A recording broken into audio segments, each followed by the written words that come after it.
Bonjour à tous et bienvenue sur Crypto Flash, la chaîne de l'actualité crypto. Aujourd'hui, c'est la fin du procès tant attendu de SBF dans l'affaire FTX. Mais on va parler de plein d'autres choses, de OpenSea qui licencie, d'un NFT particulier qui se porte très bien. Je vais aussi vous parler du staking qui devrait arriver sur Arbitrum et de pas mal d'autres choses. Pour ceux qui connaissent pas la chaîne, tous les jours, je vous fais la synthèse du meilleur de l'actualité crypto du jour. N'hésitez pas à vous abonner et activer la cloche pour ne rien rater. Au niveau du cours des crypto-monnaies, aujourd'hui, une légère baisse de 0,3%, Bitcoin moins 1%, Ethereum plus 1,22%, Solana une baisse significative moins 5% aujourd'hui, donc après la hausse de ces dernières semaines. On va parler tout de suite de SBF. C'est bon, SBF Sam Bankman-Fried a été jugé coupable sur les 7 chefs d'inculpation qu'il y avait contre lui dans le cadre de l'affaire FTX. Concrètement, c'est une fraude. Il a été jugé coupable de fraude, de blanchiment d'argent et de plein d'autres choses. Bref, ça va être très compliqué pour FTX pour SBF de pas faire de prison. Il devrait aller pour plusieurs dizaines d'années en prison. On ne sait pas encore combien de temps il va passer en prison. Parce qu'on attend en fait la décision finale du juge sur combien de temps il va passer en prison. Ça devrait arriver en mars. Sachant qu'il y a un autre procès sur quelques autres chefs d'inculpation qui devraient aussi arriver en mars. Donc bon, ça risque de vraiment, je pense honnêtement qu'il va passer de très très longues années en prison. La question maintenant, c'est les autres personnes. Les autres personnes qui étaient avec lui et qui ont coopéré avec la justice, comme Caroline Ellison, comme Gary Wang et d'autres personnes, ceux-là, combien de temps ils vont faire en prison? Parce que c'est tout le sujet, ils auront clairement des choses, des sanctions moins lourdes que SBF, mais ça serait, on va dire, très dommage qu'ils ne fassent pas du tout de prison, en tout cas, ou qu'ils aient rien du tout pour tout ce qu'ils ont fait, sachant qu'ils étaient au courant en grande partie de tout ce qui s'est passé. Il est impensable que SBF ait tout fait vraiment uniquement tout seul, et d'ailleurs ils ont plaidé coupables sur un certain nombre de chefs d'inculpation. Donc on va voir maintenant la suite. Il faut savoir que l'argent qui est bloqué sur FTX, il y a quand même de l'espoir que cet argent soit récupéré. Quand, c'est difficile à dire, il y a FTX qui a quand même plusieurs actifs qui valent vraiment de l'argent, notamment la participation dans Anthropic qui serait vraiment quelque chose qui pourrait sauver FTX dans le futur. On a aussi les tokens Solana qui sont loqués. Petit à petit, avec l'augmentation du cours de Solana, ça pourrait aussi aider. Bref, il y a pas mal de choses qui donnent espoir, mais la durée, ou plutôt la date de ce déblocage, pour l'instant, on ne sait pas du tout. Et je pense que ça va se faire petit à petit. De toute façon, vu que les tokens, par exemple Solana, sont loqués sur une très longue durée. Ensuite, je voulais vous parler d'OpenSea, la plateforme historique pour acheter et vendre des NFT, qui a annoncé le licenciement de 50% de ses employés. C'est juste énorme. Le bear market se fait vraiment sentir pour OpenSea, pour le marché NFT. On n'a jamais vu, à ma connaissance, d'exchange. Là, c'est pas un exchange, mais en tout cas, c'est ce qui s'approche le plus dans la crypto, qui licencierait la moitié de ses employés.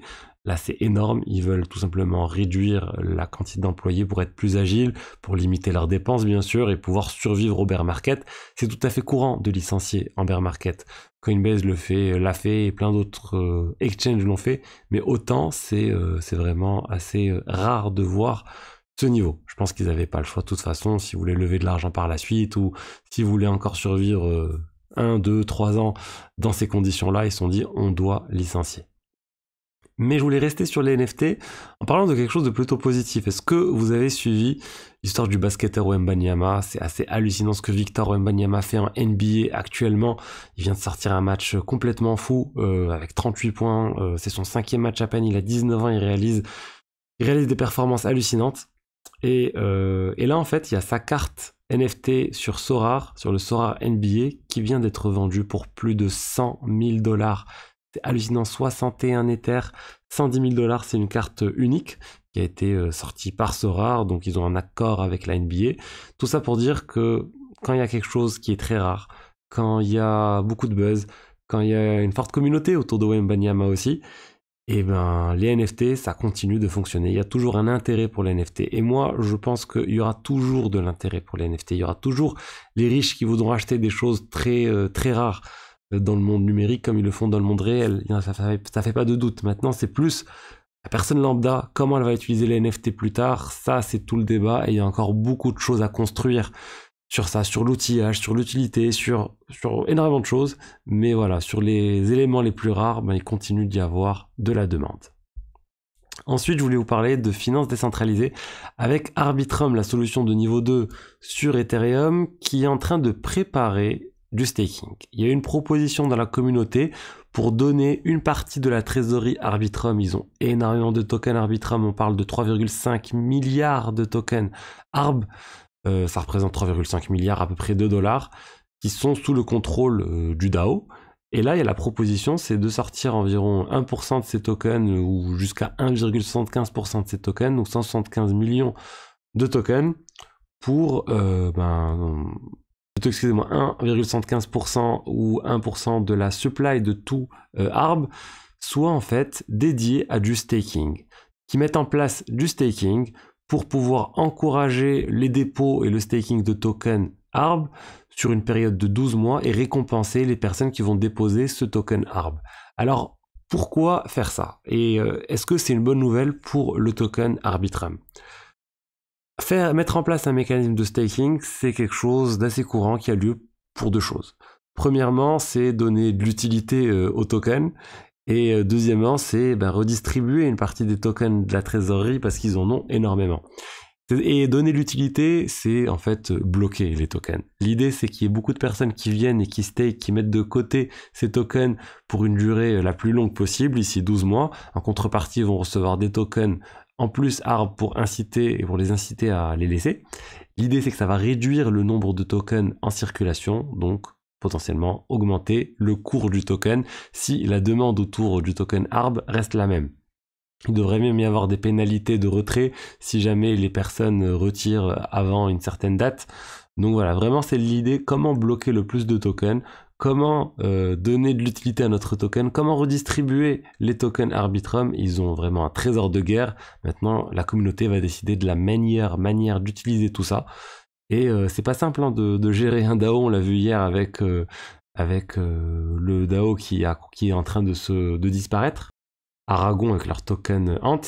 Donc là, Arbitrum, voilà, ils sont en train d'écouter leur communauté, de proposer des choses. Et on va voir, du coup, si ça va être accepté. Pour l'instant, c'est majoritairement un oui pour la proposition. Ensuite, je voulais vous parler d'HSBC qui est en train de faire une expérimentation avec la solution Polygon ID, leur solution d'identité.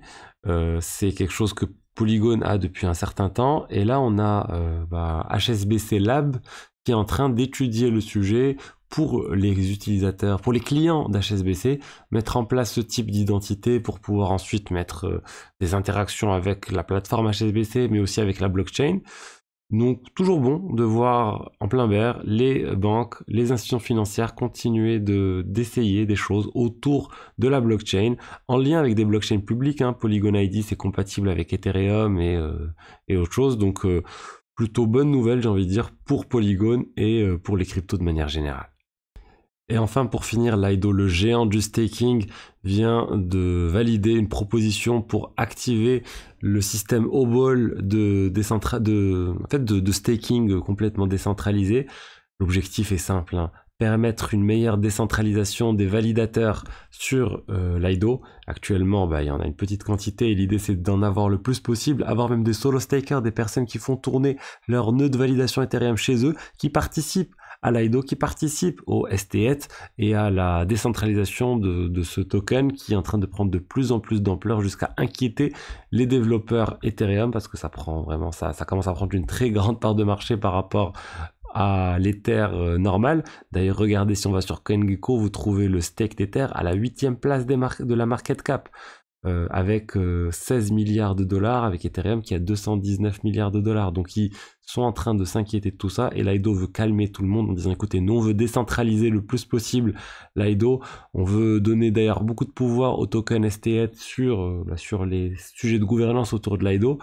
Donc voilà, c'est plutôt bien de voir des évolutions dans ce sens. Voilà ce que j'avais à vous dire aujourd'hui sur les diverses actualités crypto du jour. J'espère que le contenu vous a plu. Si c'est le cas, n'hésitez pas à liker, à commenter, à vous abonner. Et pour ceux qui ont pris la formation, merci à tous. Vous aurez les premières vidéos.